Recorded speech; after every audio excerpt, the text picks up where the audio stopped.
Hey, what's up, folks? This is A7X Van Ben building another Spanish 3-master from Golden Seas. This one, Oro del Oeste, so Gold of the West. And this one worked out pretty well. I finally got laser cutting alignment pretty spot on. Little things you can look for are like on the back of the cuts, making sure that the artwork matches up with the cuts, and then like the L and S segments are both like in full visible here. And another tell is the rarity corner, which here you can see it's pretty much centered, just about spot on. So got that figured out. And now, so for this one, the nubs are, usually I have the nubs at the front and backs of the deck pieces. So, and that's the case here as well. So I usually try to hide them in spots where they're not as visible in the final product when the ship is fully constructed. So got a little bit of excess material in the slots, but pretty easy to pop that out. I'll grab the top pennant, I guess. The pennants are one of the only pieces that only require one nub to stay in the card. Pretty much all the other ones, including the stern flags and fort pieces, like the small fort pieces, those pretty much all require two nubs to stay in the card effectively. So, all right, so we got the hull pieces here.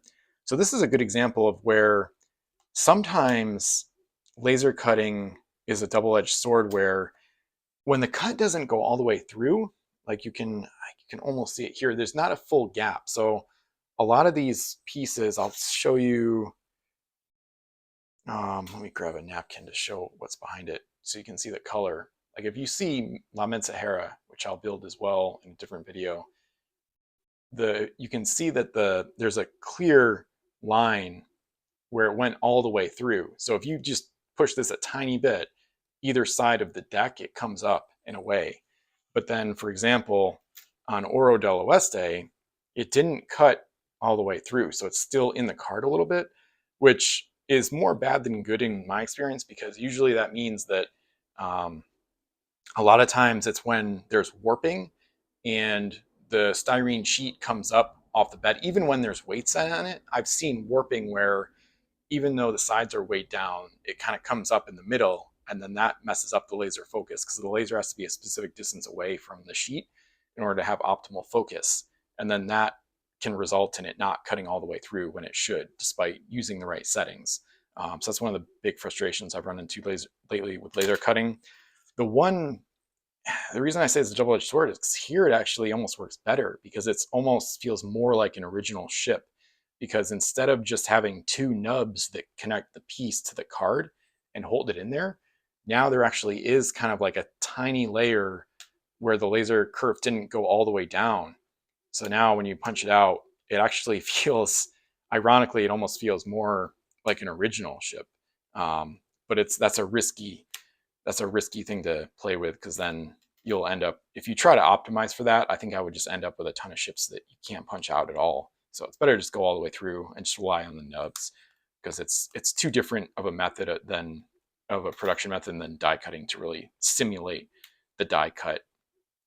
So anyway, and the masts are kind of like that too on this one. So if you do buy, if I keep selling laser cut products and you're able to buy some, you might get some ships where theoretically the cut should have gone all the way through, but then you might notice, oh, this feels like very similar to an original ship, because it actually didn't go all the way through, which, as long as it goes through far enough, like 95% of the way there or more, it's not a problem. But I've also had ships where you just can't get the pieces out. Like you'd have to take a knife to it, which is not really sellable, at least certainly not at full price. So anyway, so we'll get into building this one here.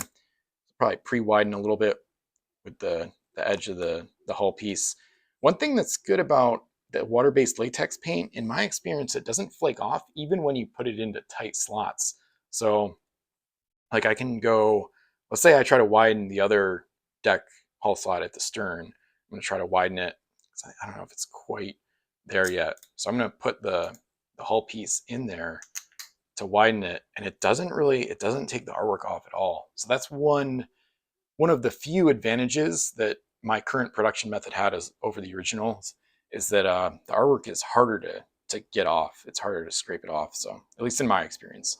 If you take like sandpaper to it, it'll come off, of course, but it's kind of nice that it doesn't, in my experience so far at least, it doesn't come off when you pre-widen the slots with other pieces of the ship. So that's really nice.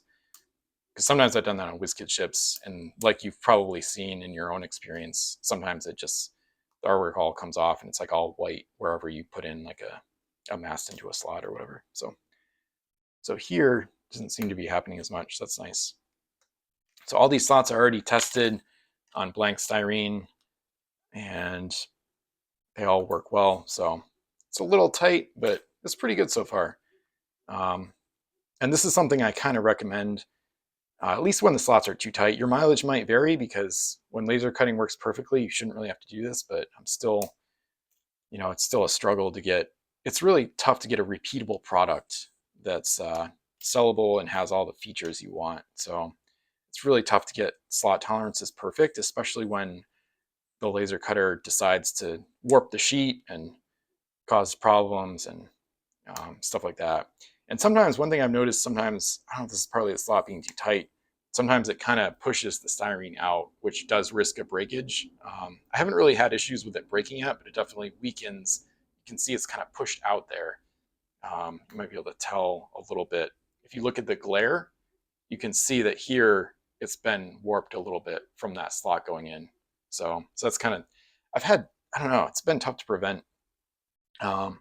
So anyway, so I'll just start building it in full now. You can see how dusty it gets. Some of this is from the last ship that I built, like Grappa, in a different video, but you can see that it's messier than building one of the original ships as well, because of the nature of the production method, the laser cutting just burns away a lot of material and it creates like a dust.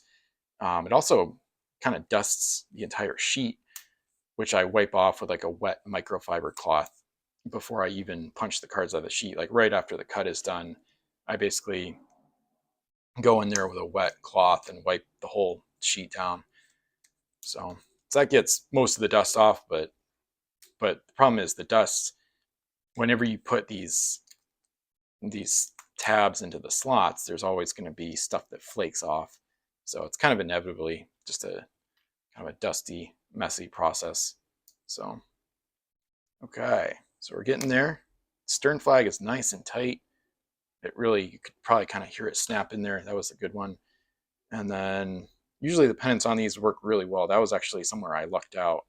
Because 3D printing with pennants is a disaster. The decals, I hate it. It's super crappy. It was one of the oversights when I made Golden Seas. I didn't think to make the ship types the later designs. I prefer the earlier ones. I think they look better, but the pennant flags make it not worth it. It's just too much annoyance to be worth the slight aesthetic improvement, in my opinion. So, but anyway, so we've got Oro del Oeste together. Looks pretty good. You can see especially with the glare, you can kind of see like the jagged edges where the laser cutting is just not perfect. That's something I've tried to work on a little bit, but it's tricky. It's tricky to get like a really nice clean cut all the way through, especially on all the ships of like a big sheet. This comes from a 24 by 20 inch sheet. So anyway, but overall it looks pretty good. Still got a very usable, functional, working ship, good artwork alignment. You can see on the port side to the starboard side, it's very good artwork alignment, both on the printing side and on the laser cutting side. So that's one of the hardest parts about the process. The printing company takes care of front to back printing alignment, of course, for the artwork with their processes and whatnot. And then I have to make sure that the laser cut alignment is good. So that's Oro del Oeste. Thanks for watching. Feel free to support my efforts to restart the game on Pirates of Ben. I'll put a link to the store. I've also got a donation option to help me in my quest. Thanks for watching.